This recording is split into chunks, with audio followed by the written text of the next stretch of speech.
Welcome to my channel. Today we're doing an in-depth makeup walkthrough with swatches. It's going to be a bit chatty and it's going to be good. You are currently in a very precarious position on a stool. You can see the leg here, but you know what? We're going with it because done is better than perfect. So let's just get into it.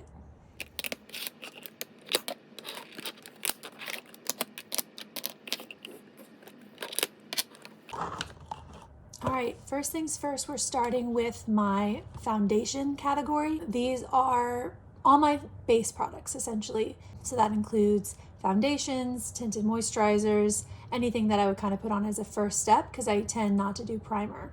So let's start with a good one. This is the MAC Face and Body Foundation. This is definitely my favorite base product of all time. I sprung for the big bottle this time and I'm so glad I did because they don't seem to sell the big bottle anymore. I'm not really sure. The product has this viscosity to it, which just makes it so nice to work with. It's so thin and water-like that it just fades out on the skin, and not in a way that means that you can't build up the coverage, because I do find that you can build up the coverage.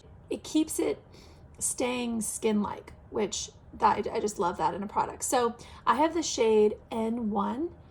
Just for reference, I have a neutral undertone and I am typically in the kind of fair to light category depending on the time of year. MAC Face and Body is so good. By far my fave.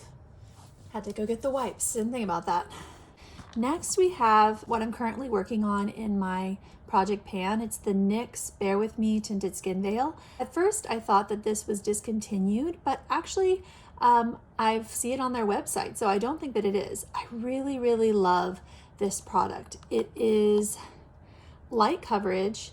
I mean, it's in the name, right? Tinted Skin Veil. I have the shade Pale Light. It's definitely thicker than the MAC Face and Body, but at the same time, it still shears out to a really nice skin-like finish, and that's definitely my go-to. As you can see, it's quite pale. It's definitely the most pale base product that I have in my collection, so I often use it to lighten up foundations that are too dark for me. I will be sad when this goes. I'm not sure that I'll run out to go repurchase, but that's mostly because I have enough already and I'd like to use the other things that I have. All right, next up we have the Almay My Best Light. This is one of those color changing foundations. It is not my favorite. It's not my favorite because I feel like it doesn't actually change. It doesn't change as much as I would want it to. I have the shade Pale, and yeah, it just takes forever, and it's still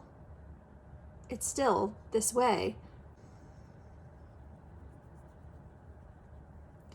I just feel like it should be changing by this point. So yeah, not my fave, would not repurchase. I'm going to try to get some use on it in my project pan this year, but I'm also not going to force myself. I have a lot of base products that I really love, and so if I find that this is just not working, I'm going to let it go. It's on the chopping block. All right, here we have the newest foundation in my collection, if you could call it that. It's the Sunshine Skin Tint by Milk. I got this as a gift, and this wouldn't even be included in my makeup inventory. It's that new. I really have enjoyed this product so far. It is very sheer, which does suit my preferences, and it has an SPF. I've been kind of using it as a primer because, well, that's not attractive. It didn't come out in an attractive way, but it has been really enjoyable to use. I think that was because my hand was wet from the baby wipe. I have been kind of using it as a primer before I go in with my base product because it does have SPF in it, and because it provides this kind of nice glowy finish. So yeah, really enjoying that so far. And I think it will probably be very satisfying to watch this go down. Oh, by the way, I have the shade Light Medium. All right, here's one of my more medium cover foundations. I don't have a ton of those. This is the NARS Light Reflecting Foundation. I have the shade Mont Blanc, or L2. This is really nice. It does have a thinner consistency, which I prefer, and pretty sizable coverage. If you prefer like a more medium coverage to even high coverage foundation, you might really like this because the ultimate finish that it gives is really nice, very skin-like. When I first got this, I felt like it was just very cakey on my skin. I'm not really familiar with using medium coverage or high coverage products, and so it took me some time to play with it. The way I've learned to use it and to love it is to, first of all, really hydrate my face. That's a key. And then using a silicone kind of based either primer or SPF or something like that. And then also using a beauty blender to apply because it kind of picks up that extra product. But overall, I do like to reach for this when I'm looking for a little bit more coverage. Okay, this is the L'Oreal Age Perfect 4-in-1 Tinted Balm. I'm gonna sound like a broken record here, but this is just the kind of thing that I gravitate towards. As you can see with the MAC Face and Body, the Bare With Me, I like a tinted moisturizer type of coverage. So that, as you can see, very little coverage.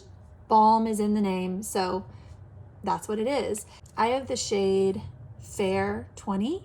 It reads quite peachy, but I find it still works for me even though I have a neutral undertone because it is so sheer.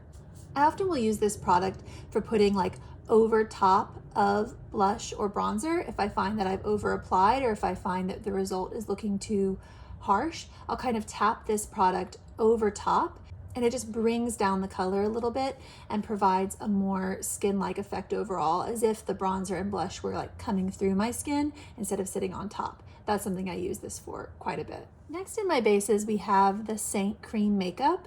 I'm not sure if you all are familiar with it, but it's essentially, oh, hello there. Here's my sweats. Essentially, it's a makeup company where they have to color match you, and they often match you darker than you actually are, and you get two different colors, and you kind of can blend them together because I guess their theory is that your skin tone is not just one color. But anyways, that's the darker one that I have. This is the lighter one. I've spoken about this in another video. It's not really coming across, but this is a hard one for me to reach for. It's difficult for me to reach for because just of the process of application. I feel like this would be really good for someone who didn't have a lot of other makeup in their collection and they just wanted one palette with a bronzer and a blush and foundation and one-stop shop, that kind of thing. But that's not how I use my collection. I like to go for individual products. And so it's just been difficult for me to remember this and reach for it. I do have to say with the Saint, a little goes a long way. Use a brush and just a couple of dabs will do. So I do think it will last a long time. All right, next up we have the Shiseido Waso Color Smart Day Moisturizer. This is also one of those color changing tinted moisturizers, but I like this one much better because it actually changes color to match your skin tone. I said before I'm not really sold on the gimmick, and I'm still not, but I really enjoy the finish of this one. Very dewy and light and easy, and as you can see, it just has a little bit of reflect to it, not from any sort of glitter particles or anything. It just catches the light really nicely, so I like this one. It's a joy to use. I actually think that it's discontinued. I haven't been able to find it anywhere, but I'm going to enjoy it while I have it. And last but not least, for my foundation products, I have this palette that I got from Makeup Forever. Previous to getting the Milk Sunshine Skin Tint, this was the newest one in my collection, the newest foundation in my collection. As you can see, it has only a little bit of use on it. So these three for my skin tone I use as bronzers, and then I use the other three in combination. And I really enjoy this palette a lot. It was quite an investment. I used birthday money. I feel like Makeup Forever is really known for their formulas, and yeah, I do really enjoy this. As you can see, this one suits me the best. I do use this one often in order to kind of brighten up the center of my face. So yeah, I'm glad that I purchased this, and I'm excited to use it over the years. The blushes are just great, but we'll get there eventually. Oh my goodness, I forgot to talk about a foundation. This is the KVD Lock It Foundation. This is by far the most high coverage foundation that I have. I have the shade Light 44 Cool. This is heavy duty, baby. I should have known from the name. It is just a powerhouse. This will cover anything. This will cover anything. If that's what you're looking for, I highly recommend.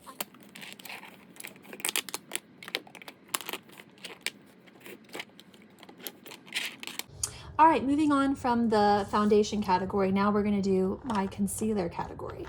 I have 5 concealers, one of which is more of a color corrector, so I'll just start with this.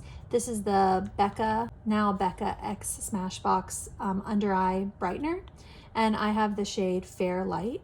This has been really lovely to use. I do find that it is quite brightening and that it is very reflective. You can see there it catching the light. And I mean, I do find that I can overdo it. It is a thicker formula, but if I just use a little bit and just kind of sheer it out under my under eyes, I find that the effect is really lovely. It does what it says on the tin. It brightens, it lightens. This one is really enjoyable to use, and I'll be sad to see it go. I don't necessarily think that I will repurchase, only because I will probably focus on using the other things that I have first, but maybe one day. All right, now we have one of my favorite concealers in my collection. This is the Makeup Forever Ultra HD. I spoke before when I was talking about this Makeup Forever palette. I really just enjoy the Makeup Forever formulas. I find that they're really reliable. It feels like there's a lot of artistry behind what they do, like it's a makeup brand for makeup artists, if that makes sense. I really enjoy that. I really enjoy the formula of this. I have the shade 21, and I just find that it applies really nicely under the eyes. This is a darker concealer for me, so it works best, I would say, in the summer months, but I can still make it work in the fall and spring as well, especially because it shears out so well. I'd say I typically reach for this when I'm not looking for that kind of ultra bright under eye effect, but just something more natural. This is what I go for. It's also really good on blemishes and any other kinds of color correcting that I need done. Yeah, I would recommend this one to a friend, and I have. All right, next up we have the Revolution Conceal and Define. I have the shade C2. This is a nice concealer. I do feel like it's a little bit light for me. It really only works in the winter, or if I really want kind of a brighter effect. Overall, I mean, it's fine. It works, does the job, but I don't think that it's something that I'll repurchase. It's got a great price point on it though, I will say that. It's only $7, I believe, comparing to like, I mean, I think I got this half off, but full price, I think this is maybe 24, 26, somewhere in that range. So I feel like the Revolution Conceal and Define is nice if you're not looking to spend a lot of money in the concealer category. All right, next up we have the By Terry Nude Expert Duo Stick. I don't know what shade I have. Okay, Fair Beige. I have the shade Fair Beige, and it kind of comes like this where, well, my daughter put her nail in it, but it has two sides to it. One is kind of lighter and more pearlescent, and the other is supposed to be more of your skin tone, but it's been fine. It is quite light for me. I have to be mindful in how I use it, but overall I do like the kind of brightening effect. It's almost like a combination of the Becca and the Revolution, just because the shade is more like the Revolution, lighter for me, but then it has this pearlescent effect like the Becca. I'm gonna enjoy it while I have it and try to get some use out of it during the winter when my skin is actually this light. And last but not least, I have the Clé de Peau concealer in the shade, let's see, Beige. I have the shade Beige. Like I spoke about before, this is actually a little bit too dark. So, you know, I only have one or two concealers that I feel like are the proper shade for me. This works well in the summer, and then some of the other ones I have work well in the winter. This one I like. I won't repurchase it for multiple reasons. It's not in budget for me, but also I just think I can find the same thing somewhere else. But I do think it's true what they say, that a little goes a long way, and it's very nice as a blemish or redness cover, because you just put just a dab where you want it and then kind of like blend out the edges, and I find that it kind of just dissipates into the skin. It's nice, and I'll enjoy it while I have it.